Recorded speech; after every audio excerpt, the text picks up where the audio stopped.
we infiltrated the heart of Vancouver, a city known for its breathtaking views, glassy skyscrapers, and world-class living standards.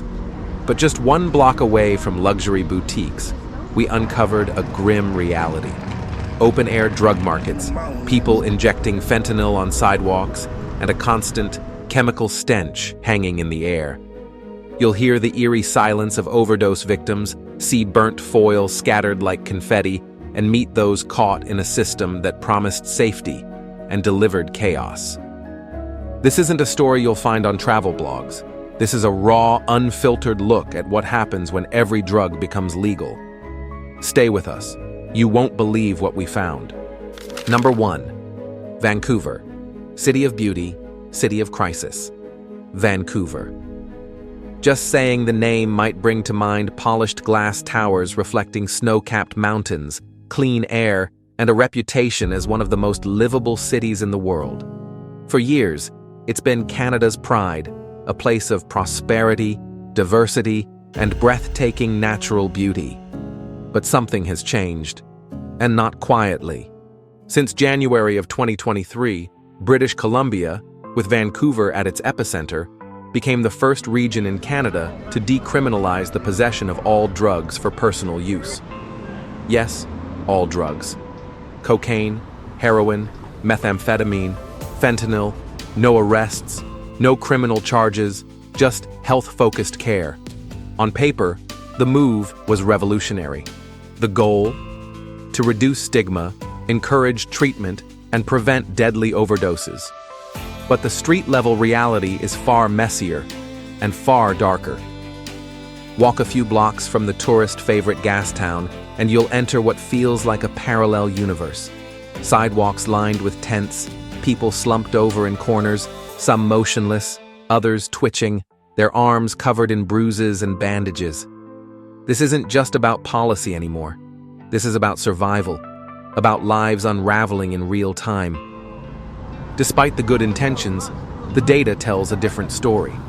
According to the British Columbia Coroner's Service, more than 2,500 people died from toxic drug overdoses in 2024 alone, the deadliest year on record for the province.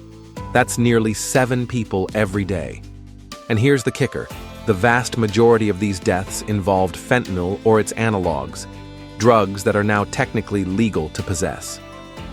Instead of reducing harm, the policy appears to have fueled an explosion in addiction, crime, and homelessness. Open drug use has become a common sight, even in family-friendly neighborhoods. Emergency rooms are overwhelmed, and community services are stretched to the breaking point. Critics say what was meant to be a compassionate, science-backed approach has morphed into a nightmare, a city teetering on the edge of chaos. So what's really happening behind the headlines? In this video, we take you beyond the statistics, beyond the official press releases. We bring you face-to-face with the raw, unfiltered life in Canada's so-called safe drug zone. Through the eyes of the users, the shopkeepers, the police, and those who've lost everything, we explore whether this bold experiment in decriminalization is helping or silently killing hope. Brace yourself, because what we discovered might just change the way you see Canada forever. Number 2, drugs on the street in broad daylight. Step onto East Hastings Street in downtown Vancouver, and it takes just minutes, sometimes seconds, before you're hit with a reality that's hard to forget. People aren't just using drugs in the shadows anymore. They're sitting on sidewalks, leaning against lampposts, sprawled on the curb, openly smoking, injecting, inhaling. Fentanyl, crack cocaine, crystal meth. It's all out in the open, as if it were legal. Because now, in many ways, it is. On one typical weekday afternoon, our crew filmed more than 30 individuals using hard drugs within just one city block. Some nodded off mid-hit, their heads drooping, lips trembling, arms hanging loose. From a distance, they looked asleep. Up close, it was clear some weren't breathing. One woman collapsed next to a bus stop while passers-by, used to the scene, barely turned their heads. But the shock doesn't stop there. Just across the street, tucked between a coffee shop and a law firm, We found a corner store selling drug use accessories like it was selling candy, glass pipes, butane torches, metal straws, even specialized foil kits. Everything you'd need for fentanyl or meth use, on shelves, unhidden, legal. The clerk, friendly. "It's all harm reduction," he said, ringing up a pack of 3 crack pipes like it was gum. And then there's the air. It hits you before anything else. A dense, sour chemical fog that clings to your clothes, stings your nose, and settles in your lungs. During filming, one of our producers suddenly felt dizzy, her eyes watering. Later, a toxicology test revealed trace exposure to airborne methamphetamine, just from walking through the area. Imagine living there. These aren't isolated scenes. According to a March 2025 report from the Vancouver Coastal Health Authority, nearly 70% of drug use in the downtown east side now happens in public spaces, sidewalks, parks, bus stops, making it one of the most visible drug use zones in North America. The same report noted a 28% increase in emergency calls for suspected overdoses in the first quarter of the year alone. You might ask, where are the police? The answer, often, is nowhere in sight. Officers are instructed not to arrest for possession, and unless there's a violent threat, most stay away. Some say it's to avoid escalating tension. Others believe it's just a system overwhelmed. But the result? A kind of lawless neutrality. Streets where addiction is normalized, where parents warn children not to step on used needles, where safe supply slogans echo over bodies sprawled across concrete. This isn't a documentary about drugs. It's about what happens when we stop looking, when policy ignores reality, and when harm reduction becomes a mask for slow public collapse. Number 3, no one knows what they're using. Getting drugs in Vancouver today is as simple as asking a stranger for directions. No shady back alleys, no code words, no secret handshakes. Just walk a block through the downtown east side and you'll be offered something. Pills, powders, pipes, by someone who may look barely conscious, but somehow still hustling to survive. But here's the real danger. Even the users have no idea what they're actually taking. Many think they're buying cocaine, but tests reveal it's often laced with fentanyl, a synthetic opioid up to 50 times stronger than heroin. Others believe they're getting Xanax or benzos, but those pills might be mixed with xylazine, also known as tranq, a powerful animal tranquilizer that's never been approved for human use. The result? A toxic roulette, where every hit could be your last. In a recent study by Health Canada, published in February of 2025, 83% of street drugs tested in Vancouver contained multiple unknown substances, many of which were not disclosed by dealers. Fentanyl showed up in over 70% of samples, even in drugs that weren't supposed to be opioids. And xylazine? That one's the real game changer, and not in a good way.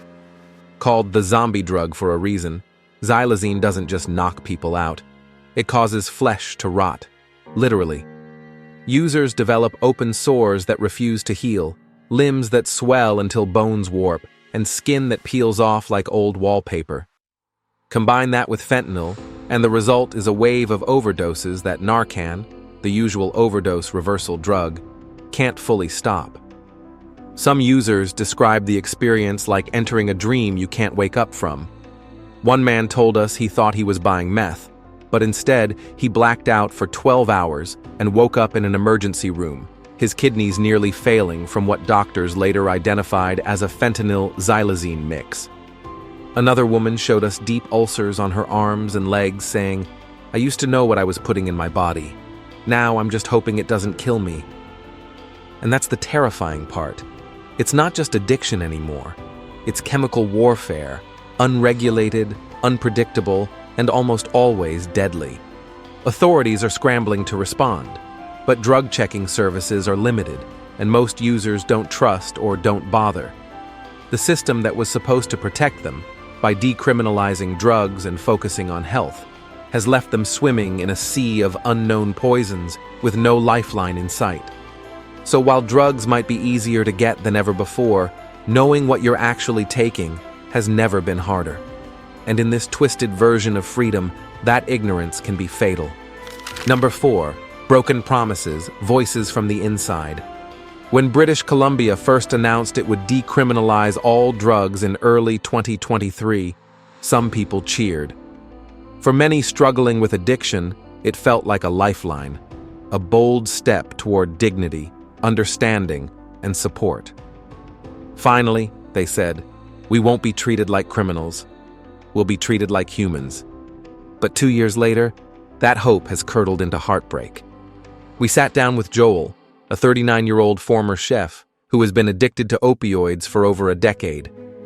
He once believed the policy shift would mean easier access to clean drugs and medical care. Instead, he now sleeps in a tent near Main Street, injecting substances he can't name just to make the withdrawal pain stop. They told us this would help, he says, his voice barely above a whisper. But now I'm using more than ever, and it's killing people around me every week. Joel's story isn't unique. According to a 2025 report from the Canadian Centre on Substance Use and Addiction, over 72% of individuals with substance use disorder in Vancouver said their access to prescription-based treatments, like methadone or Suboxone, had either stalled or been reduced since the policy change. The reason? Budget shifts. With resources redirected toward decriminalization infrastructure, medical treatment programs have been left underfunded and overbooked. So, when the legal system stopped punishing drug users, many assumed support systems would catch them. Instead, they fell straight into a street market of unregulated substances. As one woman bluntly put it, when the pharmacy cuts you off, the alley becomes your pharmacist. There are others, though, who still cling to the belief that drugs can be safe, if used properly. We met a man named Rico, a street vendor who uses heroin daily. It's not the drug, he argued. It's how you use it. Be smart, and you'll be fine. But even as he spoke, a siren echoed in the background, another overdose down the block. Moments later, he glanced toward it and admitted, yeah, it happens a lot. Too often. In 2024 alone, more than 2,500 people in British Columbia died of suspected overdose, nearly 7 people every single day. And those are just the reported numbers. Even those profiting from the crisis see the contradictions. We spoke to a store owner selling drug use supplies, glass pipes, foil, tourniquets. When asked if he ever questioned the morality of his business, he shrugged. Everything I sell is legal. I pay my taxes. I follow the rules. That's more than I can say for a lot of people. He wasn't defensive. He was matter of fact, like a man who's stopped pretending there are easy answers. And maybe that's the real tragedy. Not just the lives lost, but the trust broken. What began as a promise of compassion has, for many, become a policy of abandonment, where help is legal, but often nowhere to be found. Number 5. Theft, sex work, and lawless zones. When addiction takes over, survival becomes a daily hustle. And for many in Vancouver's downtown east side, that hustle often means doing whatever it takes to get the next fix, even if it means breaking the law. Let's start with what users call boosting. It's a term that might sound harmless, almost playful, but in reality, it's organized, relentless shoplifting. Everything from electronics and tools to cosmetics and diapers. We spoke with a former addict named Tasha, who admitted she once hit 4 stores a day, stealing over $2,000 worth of goods each week. Not to resell for luxury, but to buy enough fentanyl to make the sickness go away. And when theft no longer covers the cost, the body becomes the last commodity. Survival sex is the harsh truth no one wants to talk about. Women, men, and even teens, often under the influence or mid-overdose, engaging in sex work just to stay alive. Some collapse during encounters, high out of their minds. Others disappear altogether. A local outreach worker told us that nearly 40% of female overdose deaths in the area are linked to street-based sex work, a tragic intersection of vulnerability and exploitation. But it goes beyond individuals. Entire blocks now operate like miniature fiefdoms, controlled by organized drug networks. They have watchers, people stationed at every alleyway entrance, eyes always scanning. Deals go down in broad daylight, right in front of our cameras. We witnessed one man walk up, exchange cash for a folded piece of tinfoil, and disappear into a stairwell. All in less than 30 seconds. When our team tried to film longer, we were approached, not aggressively, but deliberately. A man warned us, "You're being watched, best to move along." Moments later, a second figure followed us for 2 blocks. We kept the camera rolling until one of them made a move toward our gear. At that point, we backed off. Now you might wonder, where are the police in all this? The answer is unsettling. They're barely there. Since the decriminalization policy took effect, Vancouver Police Department's involvement in drug-related street activity has dropped by more than 50%, according to their own 2025 Public Safety Report. Officers are told to prioritize harm reduction, which often means not intervening unless there's immediate danger. But what happens when the danger is constant, just not loud enough to make the nightly news?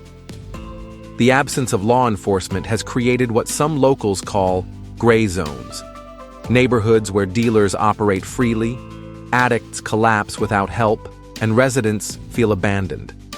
One business owner told us, "It's like the city just drew a boundary around us and walked away." What we're witnessing here isn't just a public health crisis. It's the breakdown of basic civil order. When addiction meets poverty and policy removes accountability without adding protection, entire communities become collateral damage. And sadly, in the heart of one of Canada's richest cities, lawlessness isn't lurking in the shadows. It's hiding in plain sight.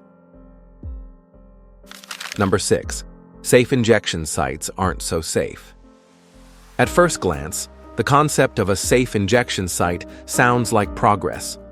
A place where drug users can inject under medical supervision with access to clean equipment, overdose reversal drugs, and maybe, just maybe, a pathway to recovery. In theory, it's about reducing harm, keeping people alive long enough to seek help. But on the ground in Vancouver, the reality feels far less hopeful. We visited one such facility tucked inside a low-rise building near Main and East Hastings. The entrance was discreet, the walls inside stained and dimly lit. A sign on the wall listed the hours.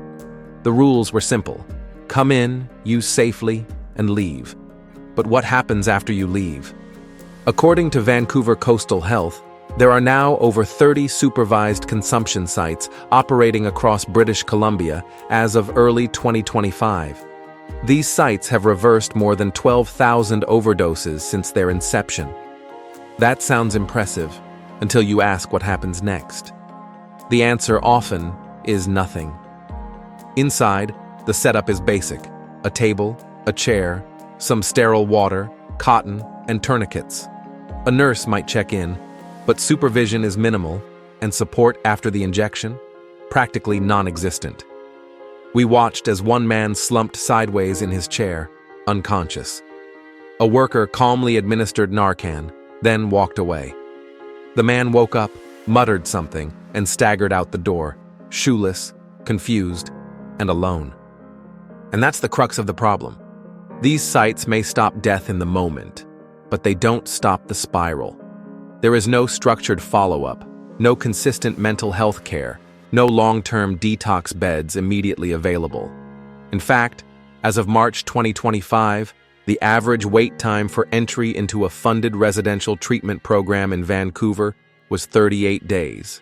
That's 38 days of using and hoping you don't die first. One staff member, who asked not to be named, admitted, "We revive the same people 2, 3, even 4 times a week, and then they leave.